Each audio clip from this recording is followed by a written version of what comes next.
Well, Martin, how tough is that loss for you and the team and the title hopes as well? Yeah, big blow. I think the performance today wasn't good enough, and really disappointed. Why do you think you struggled? I don't know, to be fair. It's hard to say. I think we let them run too easy a few times on the counters. We weren't sharp enough to create things in the box. I think we lacked a little bit on the final pass, the final cross, the final third efficiency. So yeah, we have to see the game back and analyse it, but it wasn't good enough. Does that come down to the fact that you are struggling with players fit up front? Obviously we're missing players, but we have to focus on the players that are here, that are available, and I think we have more than enough quality to do more than what we did today, so I think that should be our focus on solving that. And so you went in at the break a goal down. What was the big message? No, we have to turn it around. And yeah, I think we tried, but as I said, he wasn't good enough in front of the goal, and then we let them run a few times too easily.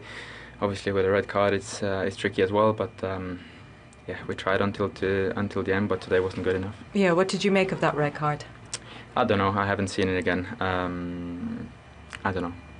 And finally, then, how do you regroup? How do you guys kind of go on from here and keep that title alive? Yeah, we have to keep going. Still a long way to go. Still many points to play for. We can't feel sorry for ourselves. We have to make sure we learn from this and strike back in the next one. Appreciate your time. Thank you. Thank you. Yeah, it's very honest and not feel sorry for themselves. I mean, is that easier said than done with the players unavailable? Well, yeah, but like at the end of the day, you've got to recognise the situation you're in. It's even the questions he's asking about keep going. What does she expect the captain of Arsenal to honestly say there? You know, you have to keep going. You know, you have to hope that that Liverpool drop points now. This is what you have to hope. But at the same time, you've got to pick yourselves up. You know, and as the captain, I thought he was right there. You know, we weren't good enough in certain situations in that game, and we didn't create enough chances to win the game. We don't deserve to win the game. So, you know, they'll go again. And this is what I like about our manager, is that he will be honest about it. He will say what's wrong and what we need to do, but he needs help. He needs help. He needed help. And Forest away next for Arsenal, Tim. Yeah. Not easy. But, you know, this whole concept of needing Liverpool to do something, it's not about that. Your levels have to be high. You have to win at home. You have to beat West Ham at home. If that doesn't happen, there's not a lot of hope that you can have for Liverpool. It's about you. So take us inside. You're a current Liverpool player in the team hotel. See that result come in today before you go to the Etihad tomorrow. They haven't scored at Newcastle. The old celebration would go now. You would be excited, obviously. Yeah. You'd be delighted. I mean, it means you can have another big slip up yourself. Not that you're aiming for that, but it just gives you a real cushion. You know, you go into a tough place tomorrow, and worst case scenario, you get beat. No damage done. In fact, it's another game ticked off this weekend. So it's a positive. If you say to Liverpool at the start of this weekend, you're both going to, you know, drop the same amount of points this weekend, they'd probably have taken it. It's another game off. Liverpool have had the harder game. You'd definitely take it. OK. Well, and indeed, Liverpool fans will like that sight as well. 12 games for Liverpool and Arsenal to play each. 36 points to play for, and 8 points the difference. And Liverpool, of course, are at the Etihad to face Manchester City tomorrow, which, of course, we will bring you on Matchday Live. But you said earlier, Righty, you weren't feeling it. They only had 2 efforts on target in the whole game today, Arsenal. Yeah, it was always going to be a tough one with the forwards missing. You know, where you're hanging in there, whether it's going to be set pieces, whether it's you need something to happen special from somebody. Ethan, you saw. Thought Scarles had a really good game against him today. He came off today. You know, not enough creativity. You know, we didn't do enough. I thought West Ham, you have to give them credit for the defending they done, but you just felt like as the game was going for me, Steve, I just felt like more and more I can't see where we're going to get the goal from. You saw at the end there, trying to lump it in with crosses, and you got Mavropanos, you got Kilman, you got big guys in there, Souček clearing it. It seemed like we completely run out of ideas in this moment. Yeah, and as Righty said, that you could feel the anxiety in the stadium, the supporters. They knew the enormity of today. You could, and look, West Ham didn't come there to entertain. They sat in, they got something on the break.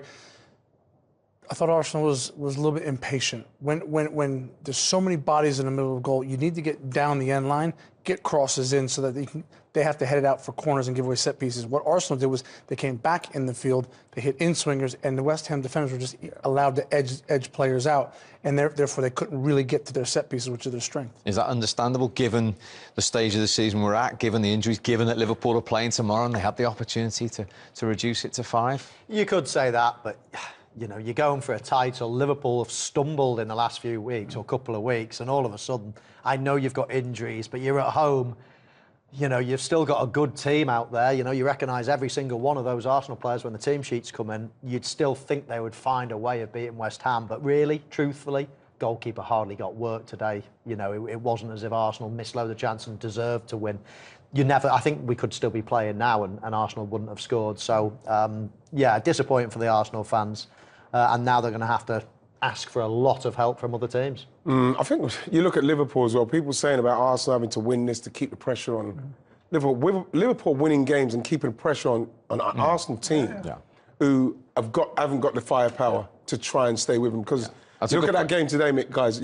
If they scored 2 West Ham, you think, where are we going to get 3 goals from? So those are the things that you're thinking about going into it. That's why probably I was a little bit down today, because I'm thinking, where's it going to come from if we go behind? Yeah. And it's exactly what's happening. That's a good point. I mean, they've stumbled a little bit in drawing games, but as we stand here now, Liverpool have still only lost 1 of 26 Premier League games. That's the standard. Oh, absolutely. They've been absolutely brilliant this season. No one can deny that Liverpool, you know, deserve to be at the top of the table. However, we're looking, you know, at the running and thinking, can Arsenal do it? Now, I mean, you do the maths. Liverpool have got to get 29 points out of 36. It's not a banker still. It's not a banker. 29 out of 36 is some go. That's assuming Arsenal win everything. But that's assuming Arsenal win it. And that's probably the hard thing, because, you know, as Righty said, they're struggling for firepower. But they've got to aim to do that now, because anything less than that, you'd think Liverpool will do it. And you were disappointed with the goal conceded today, because it was actually Arsenal had it on the edge of West Ham's penalty area. Again, we were going for it. It was pushing hard, and you look where we are on the edge of the box. You see, Bowen's the one who started it, and I think that you've got to watch him. You've got to keep your eye on Bowen. I think that right there you could see midfielders. There he is. He's looking behind him there, Declan. You can see him. Now he's either got to pass him on or someone's got to stay with him. You have to give the cross a lot of credit. It's a great cross into a very dangerous area. It looks like it's coming pretty low for me, guys. I don't know what you think, but at the same time, Declan and I think Gabriel Magalhaes at the front, it feels like it's not a high one that they can't reach. It looks like, you know, both of them are not off the ground trying to get it. You look at Gabriel, he's almost like he bends down. Look, I'm thinking, can you go on ahead? I don't know what's happened there. But again, Wan-Bissaka's taken that a long way with Calafiori to get that crossing. And, you know, Bowen's gone in there unchallenged, and you get punished. You get punished. Has Righty got a point there? Yeah, well, Declan Rice tracks the run. He checks his shoulder a bunch. He knows he's there. In the end, I do think Gabriel, for not having any players really in and around him, gets himself too far outside of that near post. But Declan Rice, as Michael said at halftime, he's afraid here. Own goal? Yeah, he's afraid to get an own goal once he doesn't really quite square his shoulders up. And in the end, still a really good ball in from Wan-Bissaka. Yeah, and maybe Gabriel should have taken Rice as they're running into the box. When you look at it, it's only 2 against 5, and there's a couple of runners coming in behind for West Ham. And I actually think to myself, hang on, Declan should be passing him on straight away and just stopping. But hang on, Declan should be passing him on straight away and just stopping. But because the danger ball in many ways was the cutback there, and because Declan had gone in with them, there was almost 2v1, and there was a danger of a cutback. So possibly there could have been a bit more communication early on, but once the cross came in, I agree with the guys. Both players possibly, arguably, could have got their head on the ball. Gabriel does duck a little bit. Declan Rice is scared of heading it towards his own goal, and all of a sudden both of them miss it, and Jarrod Bowen scores. Now, we ended our first main game with a lot of VAR discussion. In terms of Miles Lewis-Skelly, is this good VAR use? Yellow on field, and then have a look at this. You might want to change it. Yeah, I mean, you think, you know, it's denial of a goal-scoring opportunity. He gets himself in a bit of a bother here.